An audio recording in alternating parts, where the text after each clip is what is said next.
Hello viewers, যারা class 8 এ পড়ছো, আজকে তাদেরকে আমি তাদের ভৌতবিজ্ঞান অর্থাৎ পরিবেশ বিজ্ঞানের 1.4 চ্যাপ্টারের আলো থেকে সাজেশন প্রশ্নগুলো বলে দেবো। ঠিক আছে? তো দেখে নাও তোমাদের কি কি প্রশ্ন এই আলো থেকে করতে হবে। প্রথম প্রশ্ন, প্রতিবিম্ব কাকে বলে? প্রতিবিম্ব কত প্রকারের? কি কি? তারপরের প্রশ্ন, সৎ বিম্ব কাকে বলে? উদাহরণ দাও। অসৎ বিম্ব কাকে বলে? উদাহরণ দাও। বস্তুর প্রতিবিম্ব সৃষ্টির কারণ দুটি লেখো। আমি উত্তরগুলো পড়বো না, উত্তর তোমাদের সামনেই রয়েছে, দেখে নিও। সৎ প্রতিবিম্ব অসৎ প্রতিবিম্বের মধ্যে পার্থক্য করবে। এর পুরো উত্তর এই পর্যন্ত শেষ হলো। একটি আতশ কাচের সাহায্যে কিভাবে একটি কাগজে প্রতিবিম্ব গঠন করা যায় লেখো। পুকুরের জলে পুকুর পাড়ে থাকা কোনো গাছের কি ধরনের প্রতিবিম্ব সৃষ্টি হয়? পুকুরের জলে পুকুর পাড়ে থাকা কোনো গাছের কি ধরনের প্রতিবিম্ব সৃষ্টি হয়? করবে।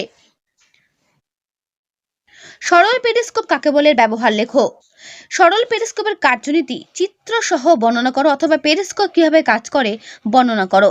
দেখে নাও পুরো। এর পুরো উত্তর ঠিক এই পর্যন্ত শেষ হলো। কিভাবে একটি ক্যালাইডোস্কোপ তৈরি করা যায় লেখো। তার পুরো উত্তর দেখে নাও। এই পর্যন্ত উত্তর শেষ হলো। ক্যালাইডোস্কোপের কার্যনীতি সংক্ষেপে ব্যাখ্যা করো। দেখে নাও। আলোকের প্রতিসরণ কাকে বলে? ঘন মাধ্যম থেকে লঘুতর মাধ্যমে আলোর প্রতিসরণ চিত্র সহ দেখাও। আপেক্ষিক প্রতিসরাঙ্ক, পরম প্রতিসরাঙ্ক কি? ইম্পর্টেন্ট, করবে। কোন মাধ্যমের প্রতিসরাঙ্ক কোন কোন বিষয়ের উপর নির্ভর করে? আলোর প্রতিসরণের সূত্র দুটি লেখো। এর উত্তর ঠিক এই পর্যন্ত শেষ হলো। জলে আংশিক নিমজ্জিত দণ্ডকে বাড়িতে ওপর থেকে দেখলে বাঁকা মনে হয়, কেন তা ব্যাখ্যা করো। ইম্পর্টেন্ট প্রশ্ন, করবে। সূর্যোদয়ের আগে ও সূর্যোদয়ের কিছু পরেও সূর্যকে দেখা যায় কেন? ইম্পর্টেন্ট প্রশ্ন, করবে। ছবি সহ করতে পারলে খুব ভালো হয়, তাহলে ছবিটা তোমাদের প্র্যাকটিস করতে হবে। ঠিক আছে? সংকট কোণ বা সন্ধি কোণ কাকে বলে? করবে। দেখে নাও পুরো উত্তর। আলোকের আভ্যন্তরীণ পূর্ণ প্রতিফলন কাকে বলে? করবে। দেখে নাও পুরো উত্তর।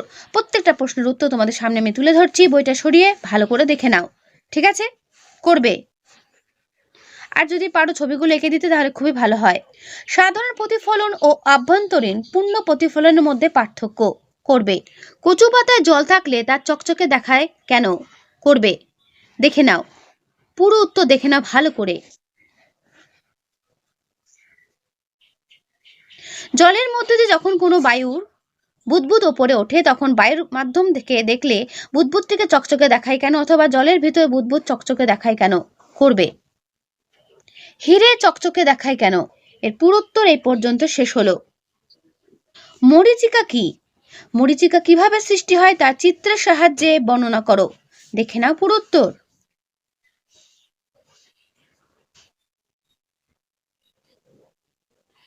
এর উত্তর যদি তোমরা মনে যদি টেক্সট বুক থেকে করতে করবে, সেখান থেকেও করতে পারো, টেক্সট বুক থেকেও করতে পারো, অথবা এখান থেকেও দেখতে পারো, যেটা তোমাদের সুবিধা হয়।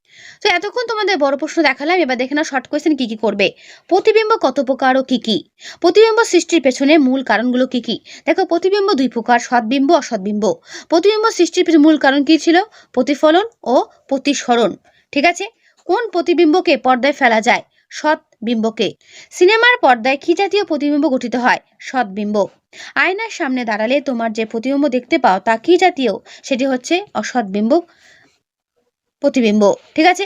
সমতল আয়না থেকে বস্তু এবং সমতল আয়না থেকে তার প্রতিবিম্বের দূরত্বের মধ্যে সম্পর্ক কি? ইম্পর্টেন্ট প্রশ্ন। বলছে সমতল আয়না থেকে বস্তুর দূরত্ব এবং সমতল আয়না থেকে বস্তুটির প্রতিবিম্বের দূরত্ব পরস্পর সমান হয়। ঠিক আছে? মনে থাকবে। তারপর, সমতল দর্পণ থেকে 15 সেন্টিমিটার দূরে রাখা কোনো বস্তুর প্রতিবিম্ব দর্পণ বস্তুতে কত দূরে গঠিত হবে?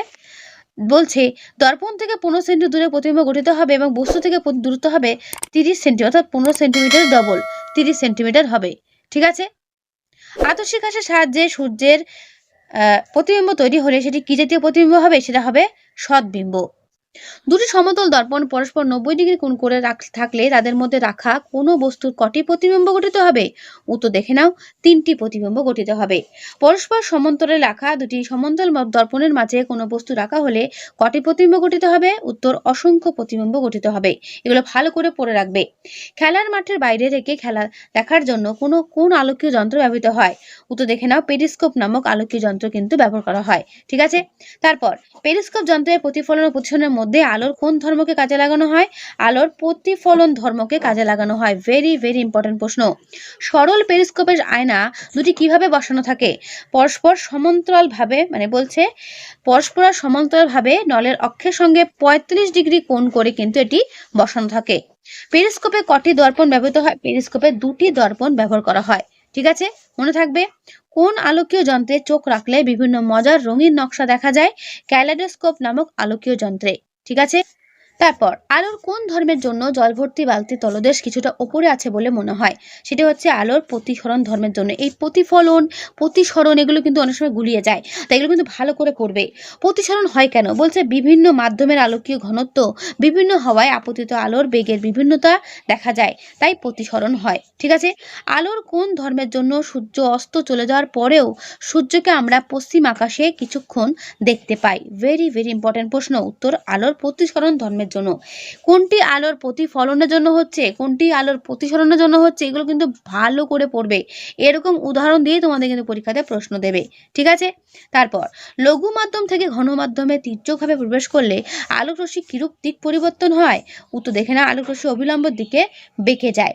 লঘু থেকে ঘন দিকে গেলে আলোক রশ্মি কিন্তু অবিলম্ব দিকে বেঁকে যায় এবং ঘন থেকে লঘু দিকে গেলে অবিলম্ব থেকে দূরে সরে যায়। এটা কিন্তু আমাদের কিন্তু মনে রাখতে হবে। ঠিক আছে, তারপর বলছে দুই মাধ্যমের বিভেদ তলে আলোক রশ্মি লম্বভাবে আপতিত হলে প্রতিসৃত রশ্মির কিরূপ দিক পরিবর্তন ঘটে?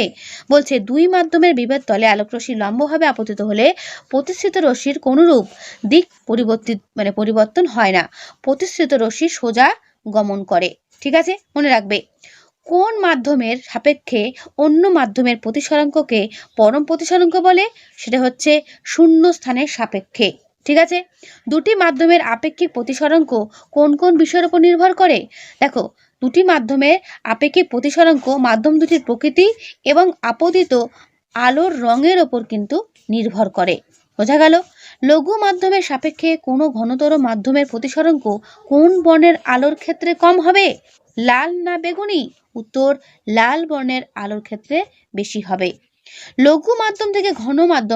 ঘন মাধ্যম থেকে লঘু মাধ্যমে তীর্যকভাবে প্রবেশ করলে আলোক রশ্মির কিরূপ দিক পরিবর্তন হয়? ঘন মাধ্যম থেকে লঘু মাধ্যমে তীর্যকভাবে প্রবেশ করলে আলোক রশ্মির কিরূপ দিক পরিবর্তন হয়? ঘন মাধ্যম থেকে লঘু মাধ্যমে তীর্যকভাবে প্রবেশ করলে আলোক রশ্মি অবিলম্ব থেকে দূরে সরে যায়। এটা একটু আগে আমরা পড়লাম। বায়ু সাপেক্ষে হীরের সংকট কোণের মান কত? ইম্পর্টেন্ট প্রশ্ন। বায়ু সাপেক্ষে হীরের সংকট কোণ হচ্ছে 24.5 ডিগ্রি। ঠিক আছে, আভ্যন্তরীণ পূর্ণ প্রতিফলনের ক্ষেত্রে কে প্রতিফলকের কাজ করে? আভ্যন্তরীণ পূর্ণ প্রতিফলনের ক্ষেত্রে দুটি মাধ্যমের বিভেদ তল প্রতিফলকের কাজ করে। মনে রাখবে। কোন জাতীয় প্রতিফলনে প্রতিবিম্ব খুব উজ্জ্বল হয়? আভ্যন্তরীণ পূর্ণ প্রতিফলনে প্রতিবিম্ব খুব উজ্জ্বল হয়। তাহলে উজ্জ্বল থেকে মনে রাখবে হীরে চকচক করা। ঠিক আছে, জলের বিন্দু কচু পাতার উপর যেটা রয়েছে সেটা চকচক করা, সবই কিন্তু এই আভ্যন্তরীণ পূর্ণ প্রতিফলনের ফলে হয়। চকচক জিনিস থেকে মনে রাখার চেষ্টা করবে। আভ্যন্তরীণ পূর্ণ প্রতিফলনের একটি প্রাকৃতিক উদাহরণ কি হবে? উদাহরণ হবে মরুভূমিতে মরীচিকা। অর্থাৎ দূর থেকে মনে হবে সেখানে জল আছে, বাট কাছে গিয়ে দেখবে সেখানে জল বা কিছুই নেই। ঠিক আছে, মরীচিকাটা কি? একটু আগে আমরা পড়লাম, আলোর আভ্যন্তরীণ পূর্ণ প্রতিফলনের জন্য মরু অঞ্চল বা শীত প্রধান অঞ্চলে যে দৃষ্টি ভ্রম হয় তাকে বলা হয় মরীচিকা। আভ্যন্তরীণ পূর্ণ প্রতিফলনের ঘটনা না হলে আমরা কি দেখতে পেতাম না? আমরা কখনোই মরীচিকাটা দেখতে পেতাম না। ঠিক আছে, আভ্যন্তরীণ পূর্ণ প্রতিফলনের জন্য আলোক রশ্মিকে কোন মাধ্যম থেকে কোন মাধ্যমে যেতে হবে? এটা ইম্পর্টেন্ট প্রশ্ন। ঘন মাধ্যম থেকে লঘু মাধ্যমে কি করতে হবে? যেতে হবে। বোঝা গেল? আর আলোক রশ্মি সংকট কোণে আপতিত হলে প্রতিসরণ কোণ কত ডিগ্রি হবে? 90 ডিগ্রি হবে। ঠিক আছে, আভ্যন্তরীণ পূর্ণ প্রতিফলনের প্রাকৃতিক উদাহরণ কি লিখবে? মরীচিকা। মরীচিকা কি বিম্বের উদাহরণ? মরীচিকা হচ্ছে অসৎ প্রতিবিম্বের উদাহরণ। ঠিক আছে, তো তোমাদের আলো থেকে এই হলো সাজেশন প্রশ্ন, এগুলো ভালো করে পড়ো। পরীক্ষাতে দেখবে এর মধ্যেই কমন পাবে, এর বাইরে কিছু আসবে না, এটুকু 100% গ্যারান্টি দিয়ে বলতে পারি। তাহলে আজকে ভিডিও আমি এখানেই শেষ করছি, দেখা হবে নেক্সট ভিডিওতে। ভালো থেকো সবাই।